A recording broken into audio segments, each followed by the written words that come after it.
See, I'm all happy because Pitt beat Penn. That's the deal. All right, it's Marky Bilson, your voice of choice for a new generation of Tri-City sports fans. The name of the program is Tri-City Sports Now, where we own the Tri-Cities on 1420 WEMB's best guest. And today's best guest, I don't think that we look around here. I've said many, many times that oftentimes one of my criticisms of local sports media is that they view themselves as an extension of the public relations department of whatever team they may cover, be it high school, college, what have you, and not necessarily journalists or, I'm not going to name any names right now. Yeah, I guess I'm going to pull punches. But no, I don't have, let's go down the list of all the sports media. The shill. Oh, this one is an assassin. Oh, this one, I don't know if that's going to be real good. And awareness is the best thing. And, if I get that out there, say, well, are we doing the right thing in terms of media and giving the truth and all this? All right, Brian Woodson, he's the new sports editor of the Bristol Herald-Courier. Over the years, the Bristol Herald-Courier has had a lot of different sports editors. And some have been good, some have been bad. But the Bristol Herald-Courier also, in my opinion, does do... Now, you look at, some papers, let's just say the Irwin Record. The Irwin Record's going to be handy. And, really, it's not the Irwin Record's job to go out and cover BMS or ETSU or something like that. They're going to cover sports in Unicoi County. That's basically going to be it. And they're going to have, once a week stories. Excuse me, for our Facebook watchers.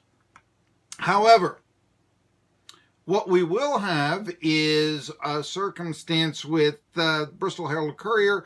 In the past, they've done some decent things. Certainly when you've got the Bristol racetrack coverage from all over the country. And Brian Woodson is a guy who's actually did start at the Irwin Record. I've always enjoyed how Bristol will do some things like a historical perspective of sports around here. Just a little bit going above and beyond to think that they're limited to. And journalism, especially in this day and age, is so much more than that. Of course, media is now probably more criticized than ever before. Certainly, in political media, is there objective political media anymore? That's yeah. Think about this. Don Imus had a popular program is that at least he tried to play it down the middle. And he was about the only one that did. Now, I know a lot of people also say, well, you really looked at the numbers of Imus. They weren't all that big, Stern always beat him and all. Well, yeah, okay. I guess that having, quarterly come on the airwaves, that's probably not going to get as many listeners as, pop culture entities or, Jenna Jameson or something like that. No, it probably isn't, okay? I'll be the first to admit that. But did serve a function. And one that probably, after the Lady Vols Rutgers, the last time the Tennessee Lady Vols won the national title, it probably... was it the last time the Lady Vols won the title, or was it because they won it back-to-back years? But the last time that during that era that the Tennessee Lady Vols won the national championship, and what was the big news after that? No, it wasn't Imus. Said some not so nice things about Rutgers. All right, so I'm going off a little bit on the tangent, but Brian Woodson joins me at 1 p.m. here on Tri-Cities Sports Now. Earlier this week, Adam Nelson, HoopDirt.com, he is reporting is interested in former South Carolina Gamecock and current ETSU assistant men's basketball coach BJ McKie to be their head coach. Of course, Mike Young went off to Virginia Tech. And he was one of 4 candidates they're looking at, he's only a candidate. I haven't been able to confirm it with the SIDs at ETSU about this. McKie to offers, though, perhaps a sort of hire that would ease the sting of losing a successful coach like Mike Young. This, of course, is Markie's monologue. He has no head coaching experience, but he is the leading scorer in the history of the South Carolina Gamecocks. Led them to their only SEC men's basketball championship 20 years ago. Now, I know that's South Carolina, not Wofford. And the subservience that Wofford has to South Carolina, I'm not sure it's there. Oh, there's a subservience. I've talked about this. ETSU. Oh, look, Brian Nolan is a candidate now to be the next chancellor at UT. He's gone. He's gone. He's gone. I mean, it's the subservience. When it looked like Rick Barnes earlier this week would be the coach at UCLA. Forbes is gone. Forbes is gone. Forbes is gone. I know what happens when you're not in the shadow, but subservient to Tennessee. But Wofford with their academics, 5 straight ties in 1948, dare I say. No, they're not subservient to South Carolina or Clemson. Dare I say that Wofford had a better Clemson did last year. Football's a little different, but they're the SoCon. I know that's, I don't know. Who's a Tennessee basketball? It's like bringing in, some might say, Bernard King to coach ETSU or something like, but hiring McKie would be a lot sexier than hiring Ed Conroy, who's the Minnesota assistant who posted an overall losing record as the head coach at the Citadel and Tulane. And Nelson also, hoopdirt.com, has Conroy as a candidate for the...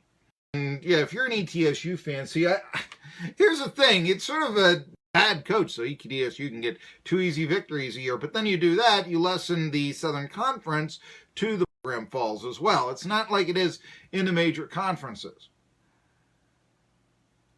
But if it is BJ McKie who becomes the head coach at Wofford, that's a big question. Is it time to bring back Keith Jennings to ETSU as an assistant? The way that many college basketball staffs have their assistants, and I'm going to be real cynical here, but you got 2 drunken buddies of the head coach and a former player.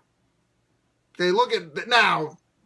Yeah, I know. It's boy, what a nice Steve Forbes drinking buddy. Boy, you do.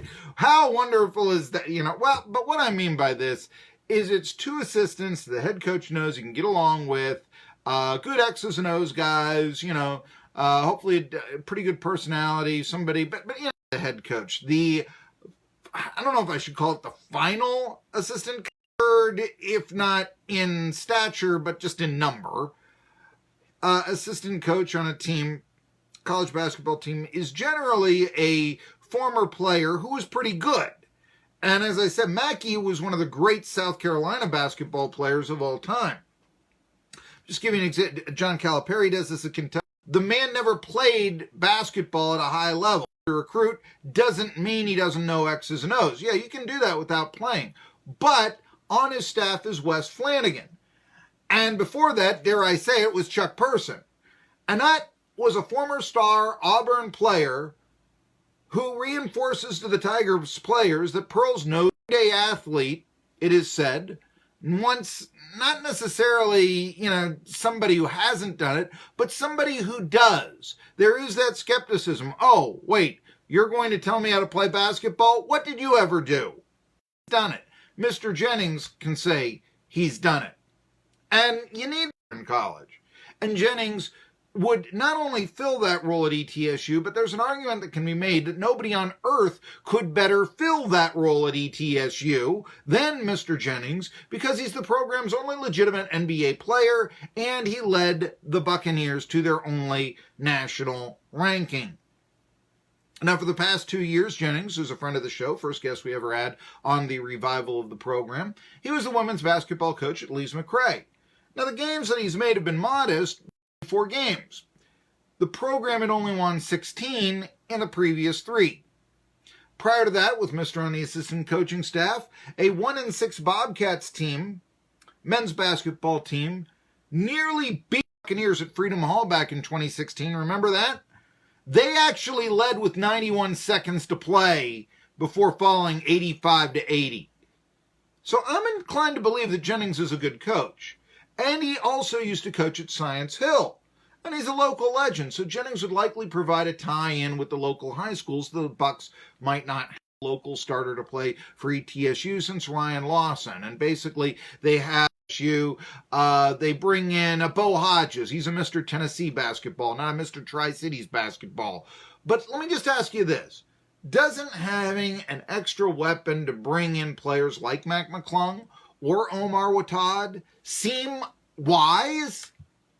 Okay, Meg Crawford, late of Sullivan Central, is currently a Bobcat and has been a consistent performer in the paint for Lise McRae since Jennings brought her into the fold at the start of her coaching tenure. She's averaging more than 10 points a game in her career. Positive personality, that fits in well at ETSU, where they like to tell everyone that everything is fantastic.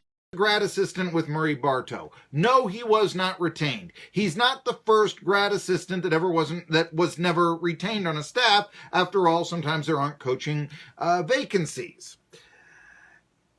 And maybe, just maybe, Keith Mister Jennings would rather call his own shot coach than be an assistant at ETSU, even though, yes, we have always known that there's a big Mister Jennings, or at least one way, from Mister Jennings to ETSU. It's always been there. You know, he's always made it. Now, yeah, I sure would like to return if it was ever in the cards one day. But yeah, he's not going to come to sweep the floor. Lise McRae. He's not going to come to pump up the basketballs when he's the head women's basketball coach at Lise McRae. So would you rather, okay, maybe, dare I say, big fish in a small pond, or would you rather be under the tutelage of Steve Forbes? And yeah, you got to take orders that way, more than just from an AD or a chancellor or president, as the case may be. I don't know what they call it at Lise McRae. Forgive me. But okay, if BJ McKie does become the head coach at Wofford, or if he leaves some other job, but let's just say the head coach at Wofford, there should at least be a phone call made by ETSU men's head basketball coach Steve Forbes to Banner Elk, North Carolina, and you know who he should be calling. As I said, I'm looking forward to talking some journalism, talking some background, talking a lot. Hey, local sports with Brian Woodson, Bristol Herald Courier sports editor. That's coming up at 1. A lot of stuff going on. The Masters. Hockey playoffs began last night. Boy, the Predators blew one. Surprise. We've got also some conversation. There's a story coming out. Is Ben Roethlisberger... Oh, he's arrogant. Is he a racist? Try to talk about all those things. Tri-City Sports Now coming back after this.